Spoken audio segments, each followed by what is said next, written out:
Hello, this is Louise Hay, and I would like to discuss a few ideas with you. For people who are concerned with their health and would like to take an active part in assisting their own healing or in maintaining their health. It doesn't matter what your disease is. If you choose to work with these ideas, your health is sure to improve. I once heard a definition of health that made a lot of sense to me. Good health, it said, is having no fatigue, having a good appetite, going to sleep and awakening easily, having a good memory, having good humor, and having precision in thought and action, not being klutzy, being honest, humble, grateful, and loving. How healthy are you? I do not heal anyone. The work I do is to help people understand how their own mental patterns are constantly creating their own life experiences. All of them. The good experiences and the so-called bad experiences. And also how these same mental patterns are contributing to the ease and dis-ease in their bodies. We do not want to be ill, and yet we need every disease we have. It is the body's way of telling us that we have a false idea in consciousness. Our body is telling us we are on the wrong track and need to change the way we think. Every illness is a lesson for us to learn. Please do not just complain, I want to get rid of this condition. It will not create the healing you want, nor will you learn the lesson you need to learn. This is not a time for condemnation or for creating more guilt. We are just looking at what needs to be released. This is a time for healing, for making our lives and our bodies whole. I know you have within you all that you need to accomplish this. Once we begin to understand this process, we are able to take conscious control of the changes we wish to make in our lives. This is a very exciting process and becomes one of the most important adventures in our lives. I believe there is a center of wisdom within each one of us, and when we are ready to make positive changes in our lives, we attract whatever we need to help us. Something inside of you has shifted, and the healing process has already begun. You might even say that to yourself now. I have already begun the healing process. The body, like everything else in life, is a mirror of our inner thoughts and beliefs. The body is always talking to us if we will only take the time to listen. Every cell responds to every single thought you think and every word you speak. Continuous modes of thinking and speaking produce body behaviors and postures and eases or dis-eases. The person who has a permanently scowling face did not produce that by having joyous, loving thoughts. Older people's faces and bodies show so clearly a lifetime of inner dialogue. How will you look when you are elderly? You see, it is my belief that it is our birthright to be totally healthy and totally fulfilled in every area of our lives. I want to help you claim this birthright now. Some of the things I will suggest to you may sound very simplistic. However, these ideas have been tried many times with great success. They really do work. Please use these suggestions in addition to the work you may be doing with a doctor or other health professional. It will be helpful to both of you. Take a nice deep breath, and if possible, allow yourself to be in a comfortable position. Just let these ideas wash over you. Only those ideas that are right for you will be accepted by you. It doesn't matter whether you understand them all or not, or if they make sense to you right now. Your subconscious mind will hear and record whatever you need. I believe that all illness is self-created. Not that we say, I want to have this illness, but we create a mental atmosphere where this dis-ease can grow and flourish. Our internal mental dialogue reacts in every cell in the body. I heard a physician say recently, if the surgeon operates on a patient without doing something to help them change the cause of the disease, then all the doctor is doing is prolonging the life of the patient until the patient can create another dis-ease. You see, we need to do more than just treat the symptom. We need to eliminate the cause of the dis-ease. And for that, we need to go within ourselves where the process of illness began. It is my belief that we are each responsible for every experience in our lives, the best and the worst. We all create our experiences by the thoughts we think and the words we speak. The universe totally supports our internal dialogue. Our subconscious mind accepts as truth whatever we choose to believe. You can say it either way. They both mean that what I believe about myself and about life becomes true for me. What you choose to think about yourself and about life becomes true for you. And we have unlimited choices about what we can think. When we are very little, we learn how to feel about ourselves and about life by the reactions of the adults around us. Now, if you lived with frightened people or with people who were very unhappy, then you learned a lot of negative things about yourself and about life. You may still believe them. However, this is not to blame our parents, for we are all victims of victims, and they could not possibly have taught us anything they did not know. If your mother did not know how to love herself, or your father did not know how to be gentle and kind, then it would be impossible for them to teach you to love yourself or to be gentle and kind. Your parents were doing the best they could with what they had been taught as children. I also believe that we choose our parents.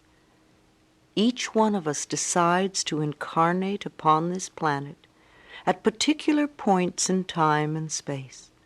I believe we do this because we have chosen to come here to learn a particular lesson that will advance us upon our spiritual, evolutionary pathway. We choose our sex, our color, our country, and then we look around for the particular set of parents who will mirror the pattern we are bringing in to work on in this lifetime. Often when we grow up, we point our fingers accusingly at our parents and whimper, "You did it to me." But really, we chose them because they were perfect for what we wanted to work on overcoming. As very little children, we learn our belief systems, and then we move through life creating experiences to match our beliefs. Look back in your own life and notice how often you have gone through the same experience. Well, I believe that you created those experiences over and over because they mirrored something that you believed was true about yourself. It really doesn't matter how long we have had a problem, or how big it is, or how life-threatening it is. The point of power is always in the present moment.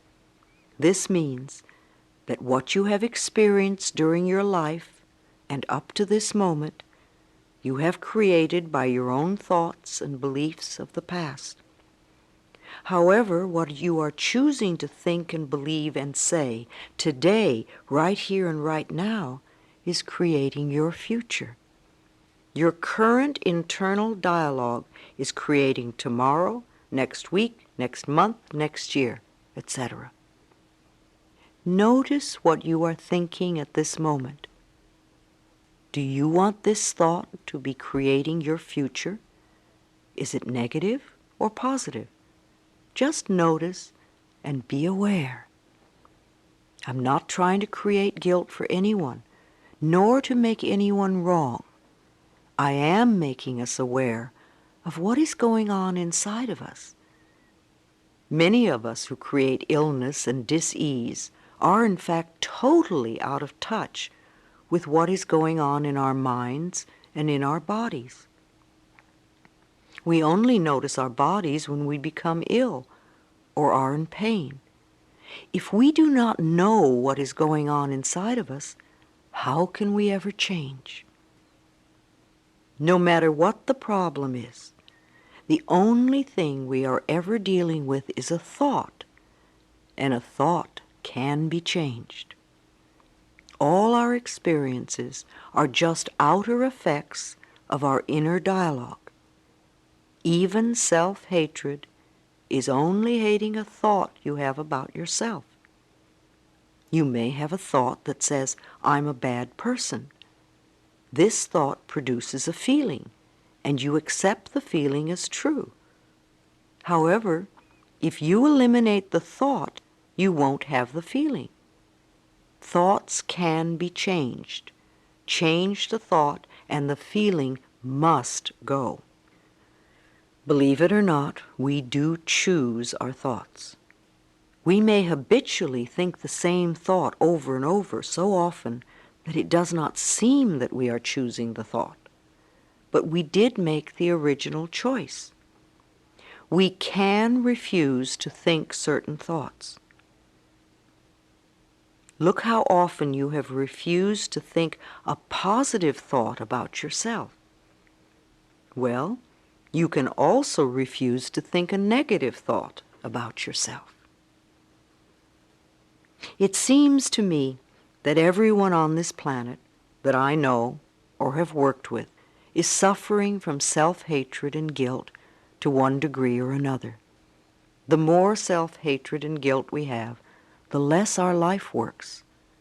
We find we have an inability to speak up for ourselves, and we're always trying to please others. Or we may be angry and explosive all the time. The less self-hatred and guilt we have, the better our lives work, on all levels. This includes the health of the body, too. It has been my experience that the very bottom line for everyone I have worked with is always, I'm not good enough. And we often add to this, I don't do enough, or I don't deserve. Does this sound like you? Always saying or implying or feeling that you are not good enough. But for whom? And according to whose standards? Now, if these negative beliefs are very strong in you, then how can you possibly create a loving, joyous, prosperous, healthy life? Somehow your subconscious beliefs would always be contradicting you and making sure you do not obtain your goals. I find that resentment, criticism, guilt, and fear cause more problems in our bodies and in our experiences than anything else. These feelings come from blaming others and not taking responsibility for our own lives. You see, if we are all responsible for everything that happens in our lives, then there is really no one to blame. Whatever is happening out there is only a mirror of our own inner thinking. I am not condoning other people's poor behavior, but we must realize it is our beliefs that attract to us people that will treat us in that way. If you find yourself saying, "Everyone always does such and such to me, criticizes me, ignores me, takes advantage of me, or abuses me," then this is your pattern. There is some thought in you that attracts this behavior. On some internal level, you believe you deserve to be treated this way. Or you treat other people this way, and it is just coming back to you. Whatever we give out, mental, physical, or verbal, will always come back to us. When we no longer think or behave in this way, the other people will change their behavior, or they will go and do that to someone else who believes they deserve it. You will no longer be attracting the experiences you say you do not want. Whether we want to change a life experience or a physical problem, the place to begin is to say so.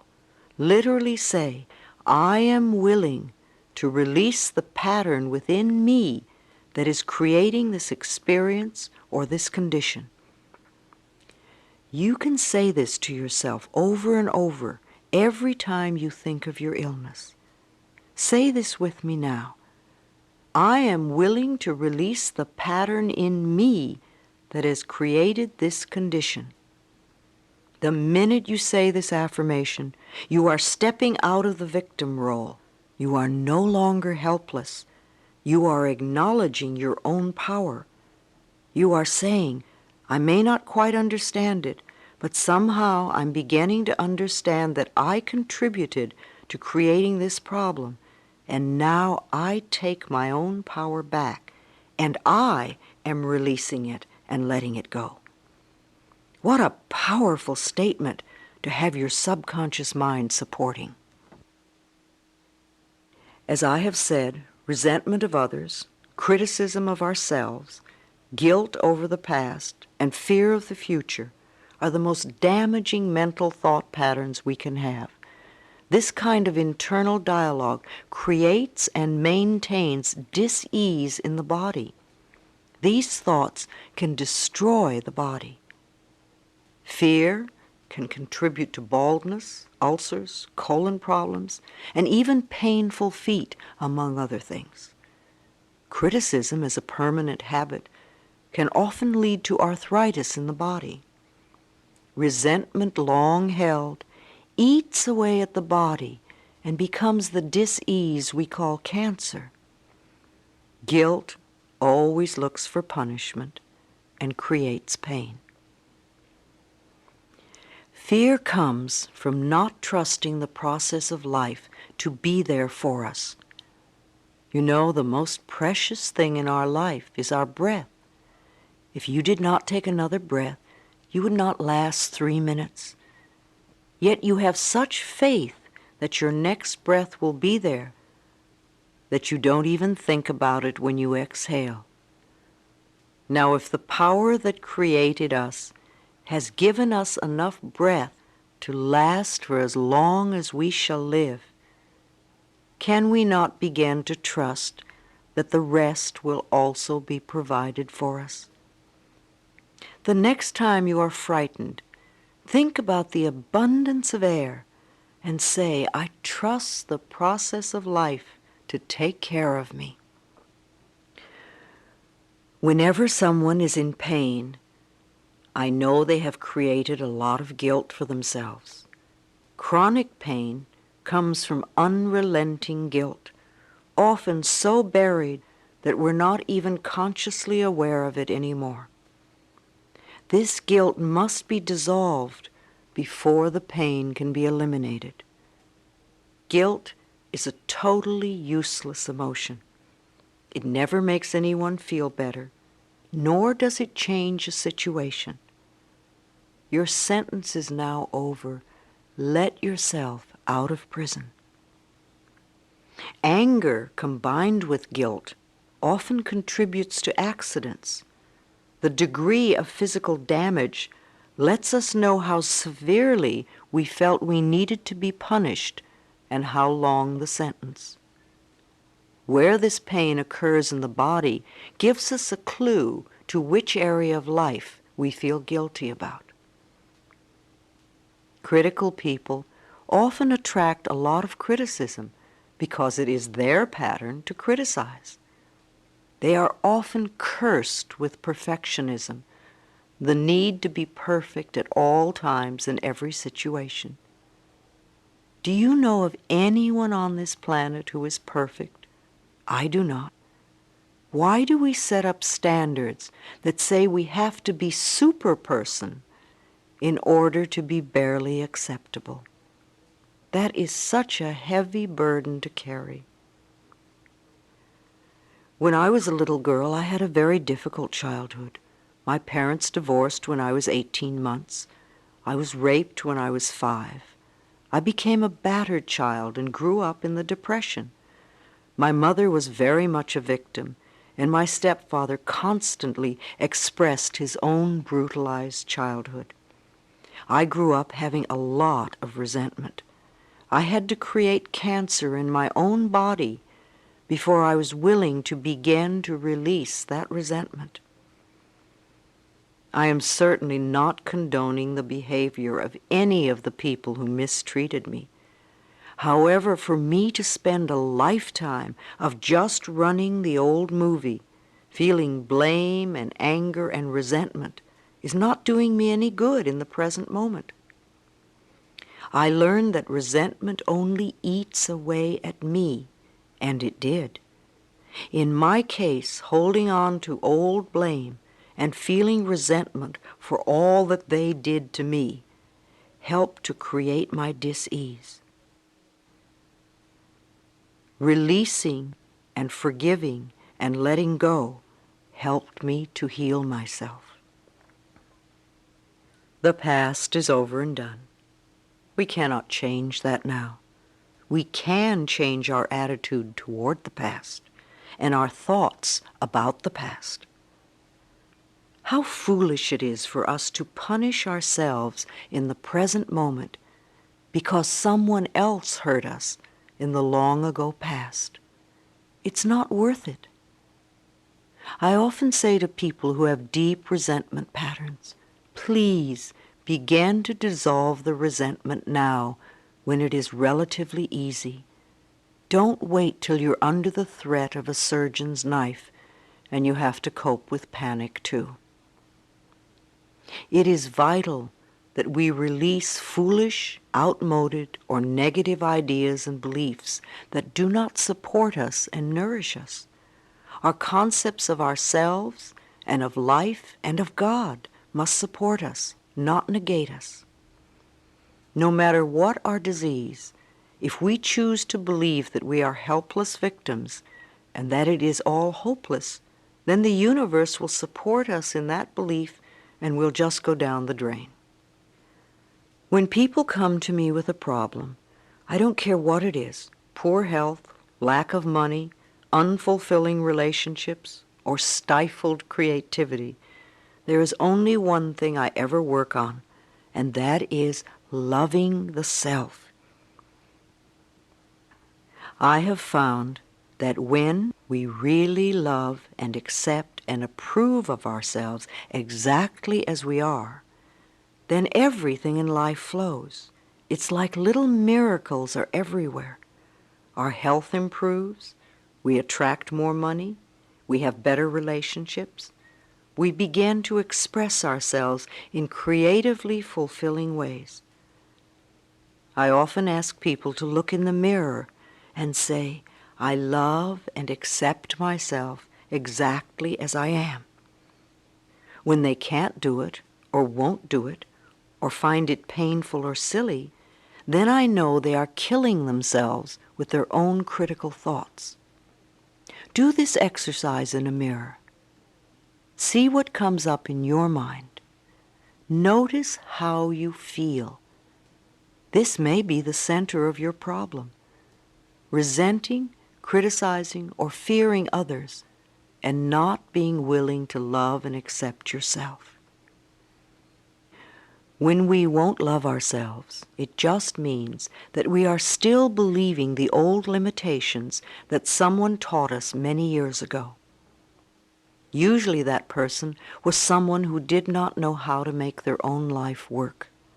But remember, your limiting beliefs are only thoughts, and thoughts can be changed.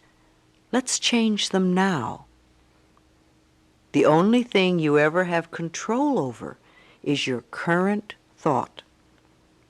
Loving ourselves, to me, begins with never, ever, ever criticizing ourselves for anything. Criticism only locks us into the very pattern we are trying to change. Understanding and being gentle with ourselves helps us move out of it. After all, you've been criticizing yourself for years, and it hasn't worked. Let's try approving of yourself and see what happens. Self-approval and self-acceptance, right here and right now, are the keys to positive changes. It is also important that we release the past and be at least willing to forgive. Love is always the answer to healing and health, and the road to love is through forgiveness. It is imperative for our own healing that we release the past and forgive everyone. We may not know how to forgive, and we may not want to forgive. But because we say we are willing to forgive, we begin the healing process. We do not have to know how to forgive. All we need to do is to be willing to forgive. The universe will take care of the hows. The Course in Miracles says that all dis-ease comes from a state of non-forgiveness, and that whenever we are ill, we need to look around to see who it is that we need to forgive. I know that the very person you find it hardest to forgive is the one you need to let go of the most. Forgiveness means giving up, letting go. It has nothing to do with condoning behavior. It's just letting the whole experience go and coming into the present moment. We understand our own pain so well. How hard it is for most of us to understand that they were also in pain and doing the best they could with the understanding and awareness and knowledge they had. In order to heal ourselves, we need to be willing to change our thinking, to forgive others, and to learn to love and accept ourselves more. When we refuse to be willing to love ourselves, then we are denying ourselves our own healing. Self-acceptance and self-approval in the now are the keys to positive changes in our future. One of the ways in which we unknowingly deny ourselves love is to make ourselves wrong, to be critical of what we do or do not do. Even using the word should limits you, and removing it from your vocabulary will make a great difference in your life. It certainly has in mine. Let's take the word should and discard it forever, never to be heard of again. Should is a word that makes a prisoner of us. Every time we use should, we are either making ourselves wrong or making someone else wrong. We are in effect saying not good enough, or you have failed, or you are going to fail, or just wrong. Begin to listen to how often this word is used and how crippling it is. Let your understanding and awareness grow and make you free. Replace the word should with the word could. Could lets you know that you have choice, and choice is freedom. We need to be aware that everything we do in life is done by choice. There's really nothing that we have to do. There are things that it might be best for us to do. However, we always have choice. So now every time you hear yourself using the word should, let a red light go off in your mind. Then gently allow yourself to release it and let it go. Please don't use eliminating should as another excuse to get angry at yourself. All we want is understanding and awareness. Then things will drop away by themselves. You might notice, oh dear, it's 27 times today that I've said should. No wonder I'm such a rigid person. Now that would be understanding and awareness and the road to freedom. One of the worst things we can do is to get angry at ourselves. Anger only locks us more rigidly into our patterns. Sometimes we think we have to be angry at ourselves in order to change. You may have been angry at yourself and scolding yourself for years, and you still haven't changed. That is not the way to do it. Think of what happens when we yell and scream at a tiny child. All the joy goes out of their life, and if we yell and scream at them long enough, they literally shrivel and sit in corners, or they tear up the room. The same things happen to the little child within us when we get angry at ourselves. We lose our joy, we lose our creativity, we lose our spontaneity, we lose our freedom and our health. We don't need any more anger. We need more self-acceptance and more self-love. When we can accept ourselves right now, as we are right now, without any criticism or judgment, then we are truly loving ourselves, and the negative patterns must dissolve. If we wait until we have the new job before we love ourselves, or if we wait until we lose weight before we love ourselves, or if we wait until someone else loves us before we love ourselves, then we are denying our existence right now. If we wait until we become perfect before we love ourselves, we waste our lives.